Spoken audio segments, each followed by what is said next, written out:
Bonjour à tous. L'Église en prière pour le Soudan, la journée de commémoration du génocide arménien et le départ du Frat, c'est dans SIC ce lundi. Rimane purtroppo grave la situazione in Sudan, perciò rinnovo il mio appello affinché cessi al più presto la violenza, sia ripresa la strada del dialogo. Invito tutti a pregare per i nostri fratelli e sorelle sudanesi. De nombreux pays ont évacué leurs ressortissants du Soudan.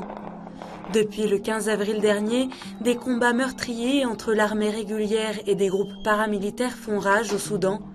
Déchiré par la guerre depuis des décennies, le pays est plongé dans une crise qui semble sans fin. Dans la capitale Khartoum et dans plusieurs villes du pays dans le Darfour, les échanges de tirs et les explosions quotidiennes terrorisent les civils qui fuient par milliers vers des zones plus écartées ou vers les pays voisins. Selon l'Organisation mondiale de la santé, le conflit a déjà fait plus de 420 morts et 3700 blessés.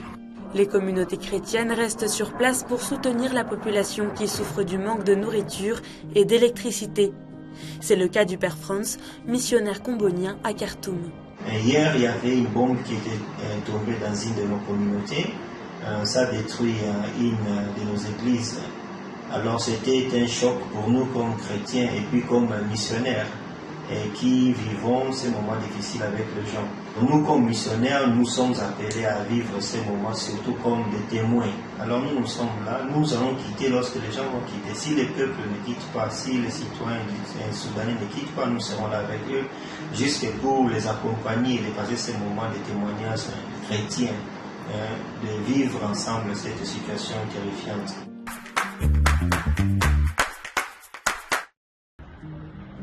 Nous te prions tout particulièrement pour les 120 000 Arméniens du Haut-Karabakh, d'Artsakh, qui souffrent du blocus armé perpétré par l'Azerbaïdjan.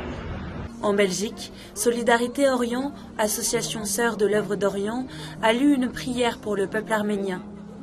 Ce 24 avril, journée nationale de commémoration du génocide des Arméniens de 1915, l'œuvre d'Orient alerte sur la situation des Arméniens du Haut-Karabakh. Le 12 décembre dernier, l'Azerbaïdjan a imposé un blocus armé dans le corridor de Latchine qui relie l'Arménie au Haut-Karabakh, isolant ainsi cette région du reste du pays.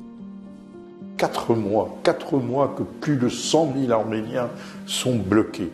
L'Azerbaïdjan, par ses paroles, par ses gestes, par son comportement, poursuit l'état d'esprit des génocides qu'ont frappé les Arméniens. Il faut absolument trouver une solution internationale beaucoup plus forte. Et l'œuvre d'Orient, pour sa part, prend ses responsabilités. Elle appelle tous ceux qui le veulent, tous ceux qui sont de bonne volonté, à demander au pouvoir public qu'on préserve le Haut-Karabakh en Azerbaïdjan. Après ça, le choix des moyens, ce n'est pas notre rôle. Ce dimanche, le ministère de l'Europe et des Affaires étrangères a appelé l'Azerbaïdjan à se conformer à ses obligations internationales et demande le rétablissement de la libre circulation des biens, des personnes et des marchandises le long du corridor de Latchine. Le cardinal Jean-Marc Aveline a pris possession de sa paroisse romaine. Traditionnellement, les cardinaux reçoivent le titre cardinalice d'une église de Rome. C'est à l'église Santa Maria ai Monti, à 2 pas du Colisée, que l'archevêque de Marseille, créé cardinal en août dernier, a été installé ce dimanche 23 avril. Le cardinal Aveline a béni l'église et a célébré une messe en italien dans une église pleine. Pour moi, c'était beaucoup d'émotion de vivre cela et de le vivre aussi dans la mission qui est la mienne aujourd'hui, d'accompagner le ministère et d'aider le ministère du pape François en ayant ce pied-à-terre spirituel à Rome maintenant pour les Marseillais. Pour moi, donc, c'était une très grande joie aujourd'hui ici. 5 prêtres martyrs de la commune ont été béatifiés ce samedi en l'église Saint-Sulpice à Paris.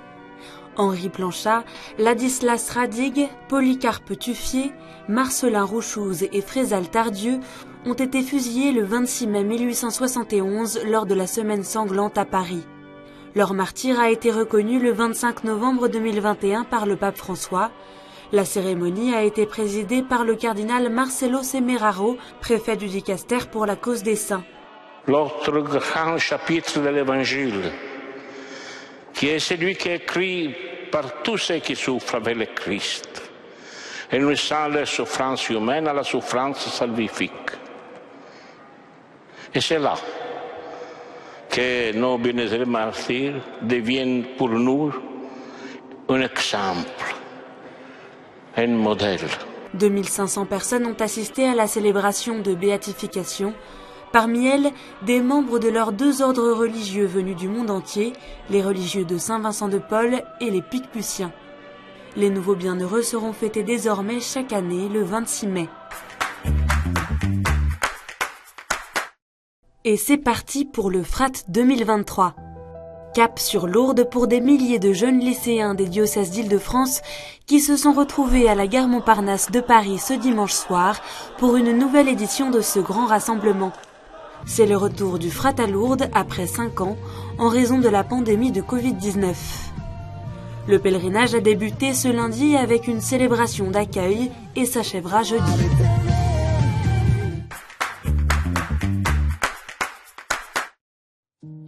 Dans un communiqué publié lundi 17 avril, Monseigneur Jean-Paul Guching, évêque de Verdun, a révélé les mesures disciplinaires prises à l'encontre de l'abbé Bernard Thirion après une enquête canonique réalisée en 2020, à la suite de témoignages de personnes se déclarant victimes de gestes abusifs d'ordre sexuel. Interdiction de célébrer l'Eucharistie avec le concours des fidèles, privation de la faculté d'absoudre ou encore interdiction de fréquenter des mineurs hors de la présence d'un autre adulte. Monseigneur Guching indique aussi qu'une enquête ouverte par le parquet de Verdun en juillet 2020 a abouti récemment à un non-lieu pour prescription des faits. Néanmoins, cette enquête a prouvé un nombre d'agressions sexuelles important, précise Monseigneur Guching, qui ajoute avoir transmis le dossier à la Congrégation pour la doctrine de la foi, afin de voir quelle suite donner. La cellule d'écoute du diocèse est joignable à l'adresse mail celluleécoute.diocèse55@gmail.com. Et vendredi, la Commission pontificale pour la protection des mineurs et le dicaster pour l'évangélisation ont signé un accord de collaboration pour aider les églises particulières dans la prévention des abus. L'accord prévoit notamment l'échange d'informations et de ressources, mais aussi le développement des centres Memorare qui aident les églises particulières à créer des bureaux ou organismes afin de faciliter les signalements. La Commission mettra à disposition son réseau international d'experts pour aider les évêques dans l'écoute des victimes, dans la création d'environnements sûrs et dans le traitement des plaintes. L'accord est valable 3 ans.